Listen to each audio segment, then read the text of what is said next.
Hai guys, apa kabar semua? Ya, seperti janji Miss Faye pada video sebelumnya, kali ini Miss Faye akan membahas tuntas film Ticha episode pertama. Pada pembahasan video sebelumnya, Miss Faye hanya menceritakan karakter dan peran pemain film Ticha saja, agar para sahabat Miss mengerti, paham alur ceritanya. Ya, seperti pepatah mengatakan, tak diperkenalkan maka tak paham, begitu bukan? Canda-canda. Kesayangan Miss yang belum nonton video sebelumnya, nonton dulu ya, biar nanti pas nonton episode part ini bakalan nyambung. Bisa diklik di link di atas atau di deskripsi video ini ya. Yuk guys, just langsung saja kita ke alur ceritanya. Pada awal episode ini ada sebuah truk yang melaju ke arah perkotaan. Terlihat sedang membawa sebuah tong yang cukup banyak. Di tengah perjalanan ada polisi penjaga. Polisi tersebut langsung memberhentikan truk tersebut dan memeriksanya. Saat diperiksa, beberapa tong berisi sebuah makanan seperti tahu yang berisi air. Tapi Miss nggak tahu sih itu apa isinya. Nah, super truk tersebut lalu mengambil sebuah kantong plastik untuk diberikan kepada kepala penjaga dan memberikan sebuah uang sogokan. Ya, seperti Indonesia saja ya. Akhirnya truk tersebut lolos dari pemeriksaan polisi dan melanjutkan perjalanan. Hari sudah malam, terlihat truk tersebut melaju. Diperlihatkan jelas dalam scene ternyata tong-tong tersebut berisi orang-orang yang akan dipekerjakan di kota secara ilegal atau tanpa izin, termasuk Ticha dan ibunya. Hari sudah berganti. Ticha dan ibunya telah sampai di pos penampungan. Ticha dan ibunya dan termasuk calon pekerja lainnya dikumpulkan untuk sementara waktu di tempat penampungan yang bisa dibilang tidak cukup layak. Pembagian jatah makanan pun dibagikan oleh petugas. Ticha dan ibunya pun ikut mengantri. Saat antrian, ibu Ticha melihat salah satu kelompoknya sedang mengalami sakit dan ia mencoba membantu dengan meminta pertolongan petugas. Namun petugas seperti mengabaikan. Ibu Ticha pun langsung komplain atas janji yang telah diberikan untuk mendapatkan surat izin kerja. Namun setelah sampai mereka ditelantarkan dan tidak diperdulikan. Malam pun tiba. Ticha dan ibunya dan yang lainnya tidur beralaskan semak-semak rumput saja.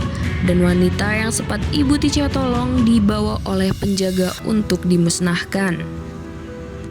Hari sudah pagi, Bu Sarah akan mengirim Pachai ke London dan Bu Sarah memberikan alasan agar Pachai bisa kuat dan mandiri.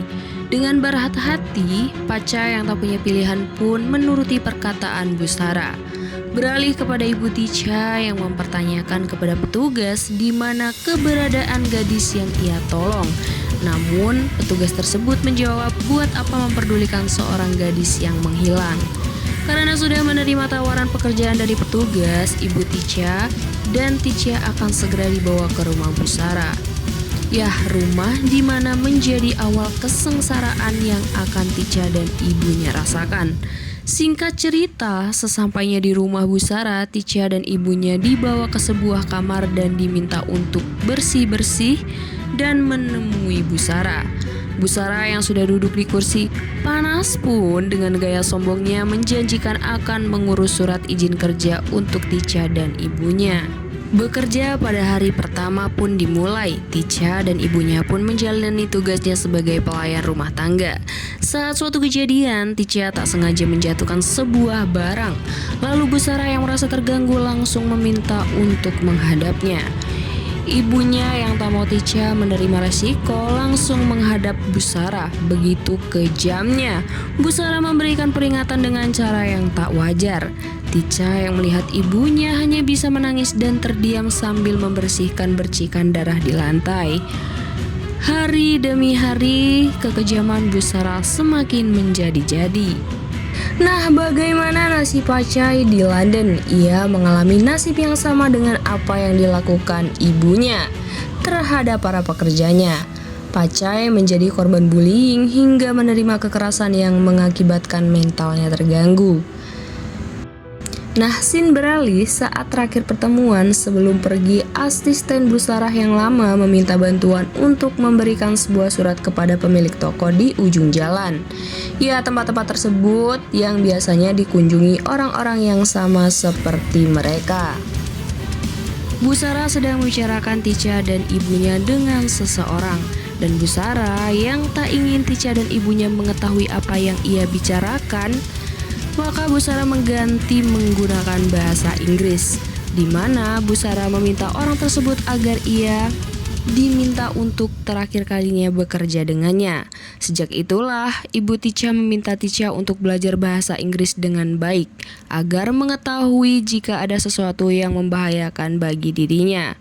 Busara yang sudah selesai menelpon seseorang tersebut meminta Tica dan ibunya mempersiapkan pesta karena pesta akan segera dimulai.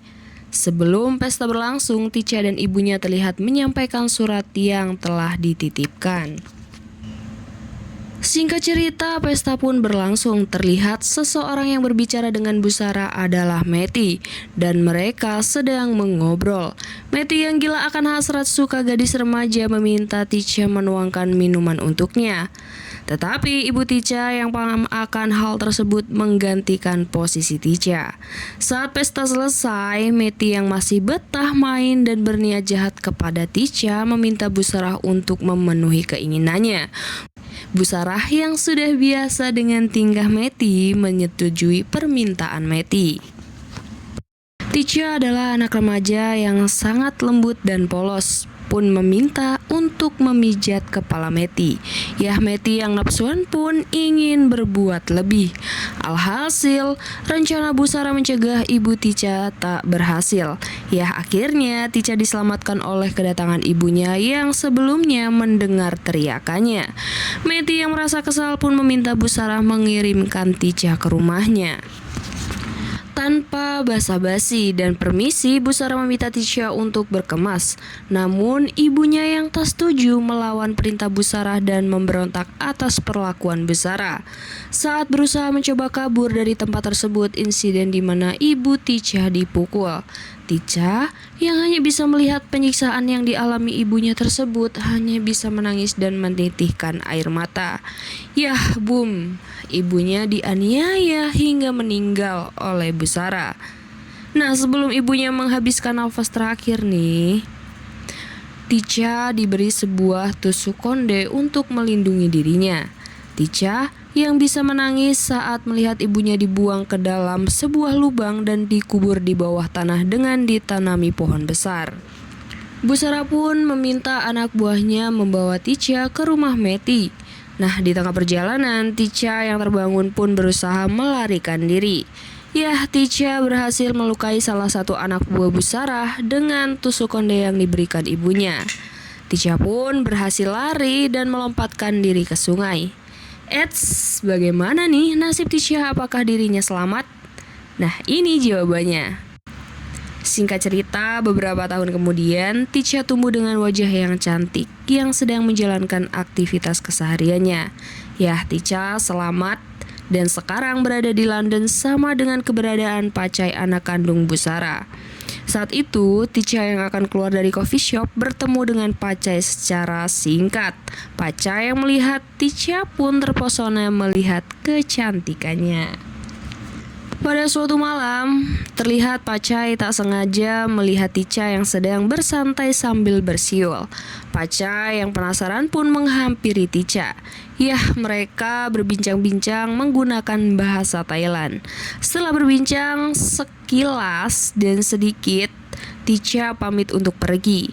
Pacai yang ingin bertemu kembali kepada Tica meminta nomor telepon, namun Tica meminta agar Pacai bisa menemuinya di coffee shop pertama kali bertemu.